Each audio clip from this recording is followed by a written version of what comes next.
The U.S. ambassador to Canada just delivered a stunning rebuke that's sending shockwaves across both sides of the border. Pete Hoekstra, Donald Trump's hand-picked diplomat, stood before a Halifax audience and delivered what can only be described as a diplomatic disaster.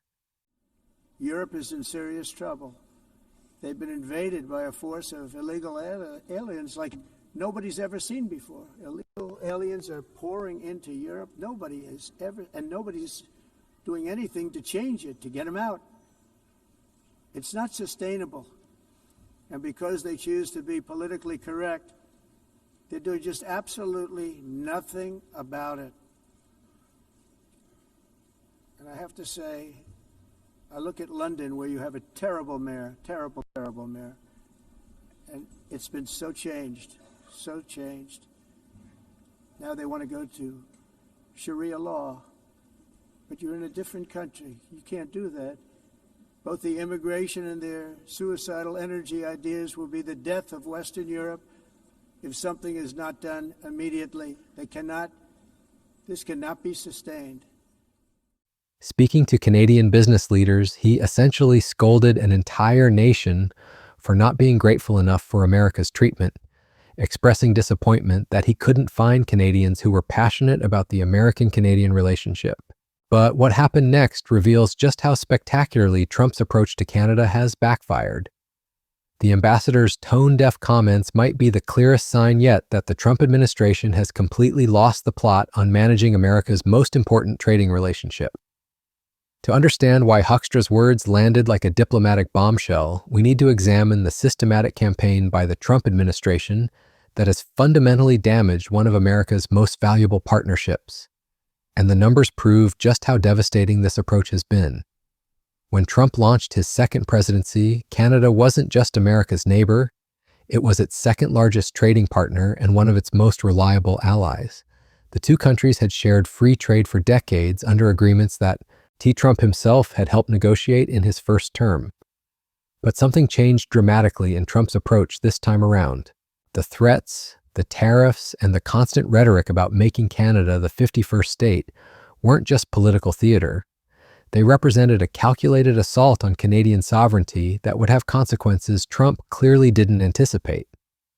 The breaking point came when Trump imposed sweeping tariffs on Canadian goods, hitting everything from steel and aluminum to lumber and energy.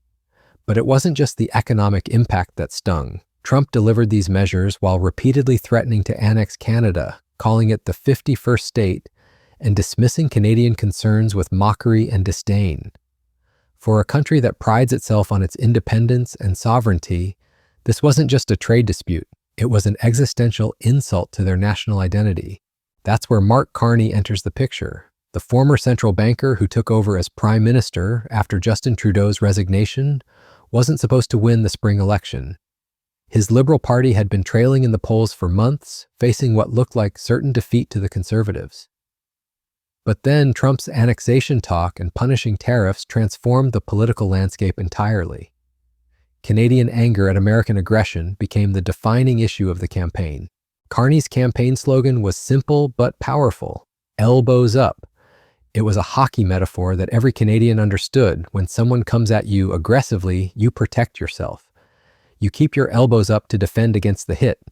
The message resonated so strongly that Carney's party surged from behind to win enough seats to form government.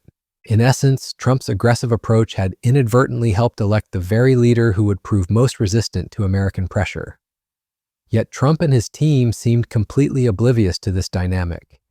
Even after Carney's victory, which was widely seen as a referendum on Trump's treatment of Canada, the American president continued his annexation rhetoric and tariff threats. The disconnect was stunning. Trump had essentially helped elect his own opposition, then acted surprised when that opposition stood up to him. Now let's examine what Ambassador Hoekstra actually said in Halifax, because his comments reveal just how tone-deaf the Trump administration has become. Speaking to the Halifax Chamber of Commerce, Hoekstra expressed his disappointment about the elbows-up rhetoric, calling it anti-American and saying it was disappointing that this continued after the election. But here's what makes Hoekstra's comments so revealing. He seemed genuinely surprised by Canadian attitudes. This is a man who was sent to represent American interests in Canada, Yet he appears to have no understanding of how American actions created the very sentiment he's complaining about. It's like punching someone in the face and then expressing disappointment that they're not smiling at you. The reaction to Hoekstra's comments was swift and brutal. Canadian politicians across party lines pushed back against what they saw as diplomatic gaslighting. Flavio Volpi, president of the Automotive Parts Manufacturers Association and a member of the Prime Minister's Canada-US Relations Council, put it perfectly. When you kick the dog, you can't blame it for snarling back. It's gaslighting 101. Even conservative politicians, who might normally be more sympathetic to American concerns, defended Canadian sovereignty. Conservative House Leader Andrew Scheer pointed out that any time a foreign country slaps tariffs or raises the idea of annexation, of course Canadians are going to react negatively. It's not anti-American sentiment, it's pro-Canadian sovereignty. But the most damning evidence of how Trump's approach has backfired comes from the hard data. Canadian exports to the U.S. have dropped by about 2% this year, a figure driven by tariffs that have made Canadian goods more expensive for American importers. But the impact goes far beyond just trade numbers. Canadian tourism to the United States has plummeted dramatically. According to industry data, just a 10% decline in Canadian tourists could wipe out some 14,000 U.S. jobs, and the drop is on pace to be much larger than that in 2025. American businesses, from retailers to hospitality providers, are reporting material drops in cross-border tourism. The Federal Reserve's latest Beige Book specifically mentioned businesses in northern Washington and southern California seeing significant decreases in Canadian visitors. On the consumer side, the impact is even more dramatic. Canada's counter tariffs, which were imposed in response to Trump's measures, pushed up the price of American goods in Canadian stores. According to Loblaw Company's CEO Per Bank, sales volumes of tariffed American products are down 15 to 20% on average this year, with some categories seeing a 50% decline. Meanwhile, sales of domestic Canadian products are up as consumers actively choose to support Canadian brands over American ones. This isn't just about economics, it's about culture and identity. Canadians are generally voracious consumers of American entertainment, sports, and media. But even here, there are signs of a significant shift toward domestic content. The psychological impact of Trump's rhetoric about annexation and his dismissive attitude toward Canadian sovereignty has created a backlash that goes far beyond trade policy. What makes this situation even more remarkable is how it contrasts with Canada's historical relationship with the United States. These two countries have been each other's largest trading partners for decades. They've fought side by side in wars, shared intelligence through the Five Eyes Alliance, and maintained one of the world's longest undefended borders. The relationship was built on mutual respect and recognition of each other's sovereignty. Trump has systematically undermined all of that foundation. His constant references to Canada as a potential 51st state aren't seen as jokes or negotiating tactics in Canada. They're seen as threats to the country's very existence as an independent nation. When Hoekstra tried to dismiss these comments as terms of endearment, it only made things worse. You don't threaten someone's sovereignty and then act surprised when they take it seriously. The irony is that Trump's aggressive approach has achieved the exact opposite of what he presumably wanted. Instead of forcing Canada into submission, he's created a more unified and resistant Canadian government. Instead of improving America's negotiating position, he's damaged it substantially. Instead of securing better trade deals, he's seen trade volumes decline and American businesses lose market share. Carney, for his part, has tried to maintain some diplomatic balance. He's made several goodwill gestures, including ramping up defense and border spending, dropping the digital services tax on American tech companies, and eventually lifting the retaliatory tariffs on goods covered by the USMCA trade agreement. But even these concessions haven't satisfied Trump, who continues to demand more while offering nothing in return. The lifting of the retaliatory tariffs is particularly instructive. Carney announced in August that Canada would remove tariffs on goods from the United States that are covered by the Canada-US-Mexico agreement, while maintaining tariffs on steel, aluminum, and autos. He framed this as matching what the U.S. was doing and trying to advance trade talks. But the reaction in Canada was telling. Conservative leader Pierre Poilievre called it a capitulation and said Carney's elbows have mysteriously gone missing. Even union leaders criticized the move, saying Canada shouldn't back down unless the U.S. offered something in return. The fact that Carney faced domestic criticism for making concessions to Trump shows just how much Canadian public opinion has hardened against American demands. But not anymore. According to the Council of Europe in 2024, almost 50% of inmates in German prisons were foreign nationals or migrants. In Austria, the number was 53% of the people in prisons were from places that weren't from where they are now. In Greece, the number was 54%, and in Switzerland, beautiful Switzerland, 72% of the people in prisons are from outside of Switzerland. When your prisons are filled with so-called asylum seekers who repaid kindness, and that's what they did. They repaid kindness with crime. It's time to end the failed experiment of open borders. You have to end it now. See, I can tell you, I'm really good at this stuff. Your countries are going to hell. And what did Canada get for these concessions? Nothing. Trump increased tariffs on some Canadian goods to 35% just days later. He continued his annexation rhetoric. He provided no reciprocal gestures or signs of good faith. It was a perfect example of how Trump's transactional approach to diplomacy fails when dealing with sovereign nations that have their own democratic pressures and national pride.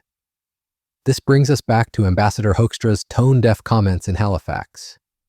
By complaining about anti-American sentiment while representing an administration that has systematically attacked Canadian sovereignty, Hoekstra revealed just how disconnected the Trump team is from the reality they've created.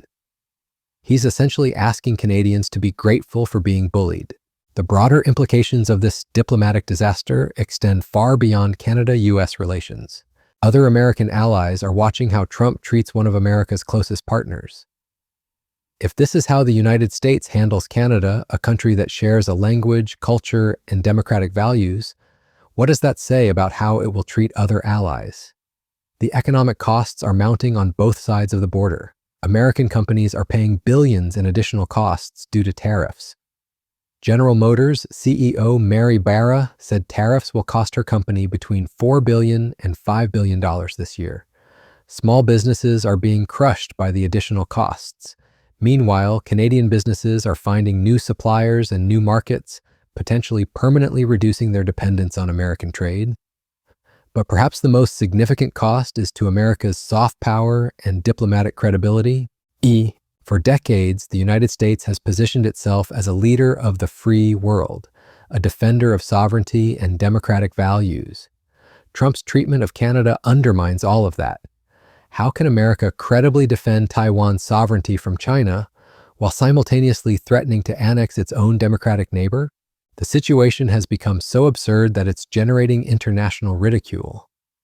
When a satirical Canadian publication like the Beaverton can write headlines about the U.S. ambassador threatening to tariff, annex, and bomb Canada if anti-American sentiment doesn't improve, and have it seem plausible, something has gone seriously wrong with American diplomacy. Looking ahead, the damage may be irreversible.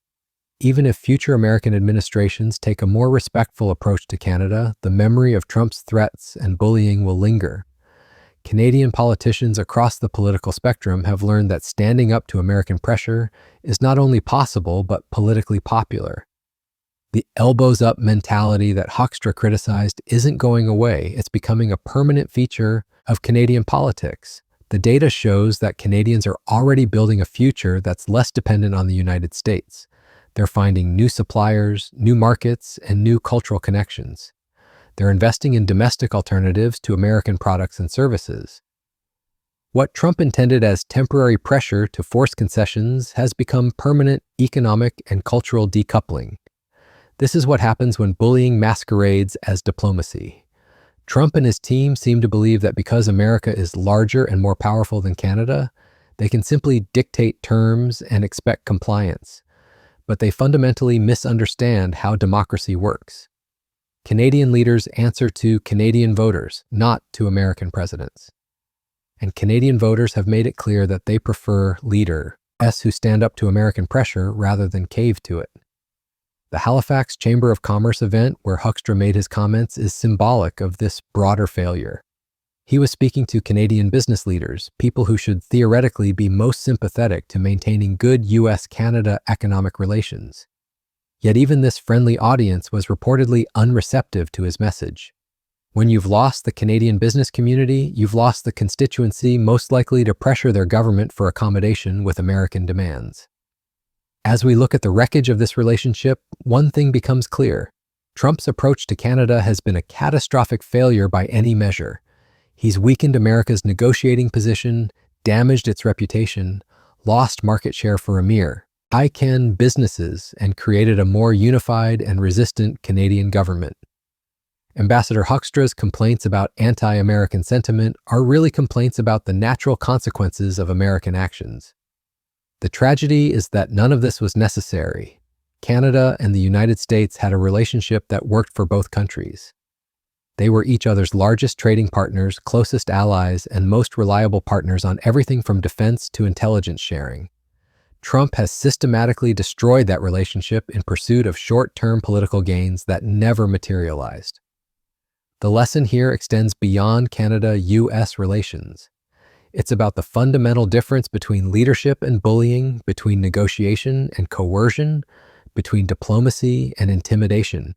Trump's approach might work in some business contexts, but it fails spectacularly when dealing with sovereign democratic nations that have their own voters, their own interests, and their own national pride. As Ambassador Hoekstra continues his tour of Canadian cities, expressing disappointment at Canadian attitudes he helped create, he's providing the world with a masterclass in diplomatic incompetence. His comments in Halifax weren't just tone-deaf, they were a perfect encapsulation of an administration that has fundamentally misunderstood how to maintain America's most important relationships. The fact that he seems genuinely surprised by Canadian resistance only makes it worse. The ultimate irony is that Trump's aggressive approach toward Canada has achieved something that decades of Canadian nationalism couldn't. It's made Canadians more unified in their determination to maintain their independence and sovereignty. By threatening to make Canada the 51st state, Trump has ensured that Canada will never be more committed to remaining a separate nation. It's a diplomatic own goal of historic proportions, and Ambassador Hoekstra's complaints only highlight how completely the Trump administration has mismanaged this crucial relationship.